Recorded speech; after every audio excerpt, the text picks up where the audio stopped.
Here's the first looks at the Nintendo Switch OLED. Congratulations, you just won the Super Bowl. Where are you going to celebrate? I'm going to Super Nintendo World. We've got leaked pictures of Super Nintendo World so we can see how that progress is going. We've also got the first-hand accounts of what the new Switch OLED is going to be like, a Super Mario 64 speedrun, and more. Be sure to stick around. So I was looking through the analytics for this channel and I am always amazed at how in-depth YouTube analytics are, and I don't know if it's just because they also are paired with Google or what's going on, but I found out something really crazy, and that is that subscribers to this channel are 10% more likely to find an accidental curly fry in their French fry order. Should you take a chance? I think you have to, right? So if you want more accidental curly fries in your future, be sure to hit that subscribe button. Our hills are alive with the sound of Nintendo. That's right, the hills are up for Super Nintendo World. It is finally starting to take shape, and literally the hills are the only part that are actually physically in it now. But I'm still so excited. Yeah, these rolling hills look weirdly I kind of want to just roll in them. I don't know, it seems like a good time. But what I am really excited when I was looking at this picture and I first noticed is that I think I can tell where the entrance is going to be. Nicole, how can you tell where the entrance is going to be? Well, I have spent a lot of time at Universal Studios. It is one of the more affordable annual passes out here. So I have spent many a time, and I can tell you that from looking at this picture, I can see exactly where it looks like the outline of the warp pipe is. So if you look at the picture with me, you can see a kind of circular looking entrance. If you zoom way in, keep going, right there. So the point of view from this picture, it looks like you could, honestly, if you want to go to Universal Studios right now, you could take pictures yourself, and if you do, please send them to me, at the top of the escalators, and you would get a perfect view of what's going on right now at Super Nintendo World. From this perspective, you can see where the Mummy ride is, and you can also kind of see a little bit off the side from where the Jurassic World ride is. They have an area to eat. You can definitely see the restaurant in this picture. So what I can see from that warp pipe looking structure, it looks like it's going to be right near where the Transformers ride is currently. So it looks like if you walk over to that section, that's going to be where we can either enter or exit from Super Nintendo World. It is the only shape in the form of a warp pipe right now that I can see. It does look like there's possibly another entrance right by the restaurant, but it looks all boarded up. And again, I don't see that warp pipe type structure, which I know is the big reveal entrance for Super Nintendo World. This is exciting, but also a bummer that it's all the way on the outskirts of the park. You are going to get your steps in getting here. That is down 5 escalators or stairs, if you're really feeling active, way past on the furthest corner of the park. But something that could be good about that is that could mean that it's going to be a super immersive experience because you're not near any other part of the park and you probably won't be able to see any other part of the park while you're inside, which is really cool. One thing I will be extremely interested to see if it's just a regular, just pick up, drop off copy of the version that's in Japan, or if they take some liberties and do their own kind of thing out here in Hollywood. Only time will tell, but I'm super excited and I can't wait for it to finally open and get to share it with you guys. Speaking of theme parks, I have a weird one for you. Apparently, Ubisoft is looking into creating a theme park in North America, which is what? I feel Ubisoft is just really, they're going for it. They are shooting their shot. Gamescom, they're you know what? We're entering our games for best Switch games. No one else is gonna enter, but we're there. We're showing up. We are doing the most. And, go for it, Ubisoft, I guess. So what we know so far about this theme park is a couple things. First, we know that Ubisoft has actually attempted to make a theme park before in 2015. What? Obviously, it never went anywhere, but it was supposed to be in Malaysia. And this is what they said about their 2015 idea of a theme park. Together, we can create a place where every guest is a player, every ride is a playground, and every visit is a game. Which is intriguing to me. I am very interested in that vision. I wonder if they'll still bring that to their current idea of the theme park. We can kind of see that idea of making every visit be a game with the designs for Super Nintendo World, where they have the different wristbands where you can play games throughout the park, but I'm interested to see Ubisoft's take on it. As for who's designing this new project, it's going to be a company called Storyland, which at first I was like, Storyland, that sounds like a weird like knockoff theme park in like North Carolina or something that like makes people feel better about living so far away from Disneyland. But I dug a little deeper and found out that Storyland Studios is actually helmed by a former Disney Imagineer, which intrigues me because I love Disneyland, and a video game Disneyland does sound really exciting. Here's where things start getting weird though. Other than just having a fully fledged Ubisoft theme park, which is like, there's also allegedly going to be like a 2 or 3 hour experience outside of the theme park? What does this mean? It's supposed to be some indoor attraction that is 2 to 3 hours in length. I'm wondering if it's like gonna be an IMAX movie, VR like experience kind of thing. I just can't wrap my head around 2 to 3 hours. It's also rumored to be some kind of standalone experience that can be structured anywhere. Like it doesn't have to just be in like Ubisoft land, so it could be used in other places where there's not theme parks so people could experience it.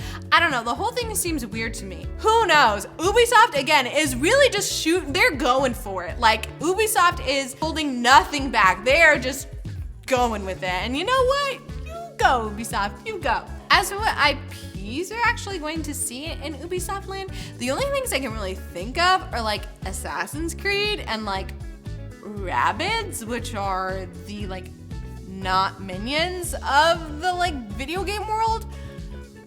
But I mean, what else do they really have? They have just dance, I guess. I don't know, you just like do a little dance competition. Who knows? I have a little gripe with this because how is it that Nintendo is just getting the teeniest little part of like a Universal park, but Ubisoft is getting a full theme park just for Ubisoft? How does that even make sense? I'm so mad. Like I want Zelda Land and I want all of these different like factions of Nintendo. Like Ubisoft should be in Universal Studios and like Nintendo should be getting their own theme park.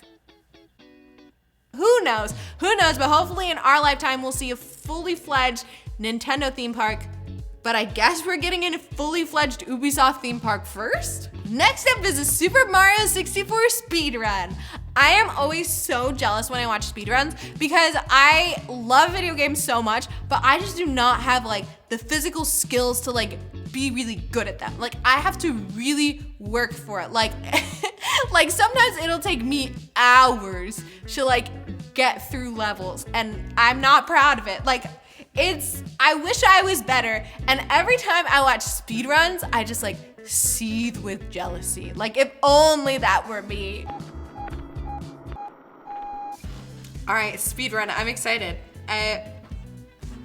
Jumping, some parkour, so fast. I used to go to high school with a guy that would like parkour to get everywhere, and like, this reminds me of that.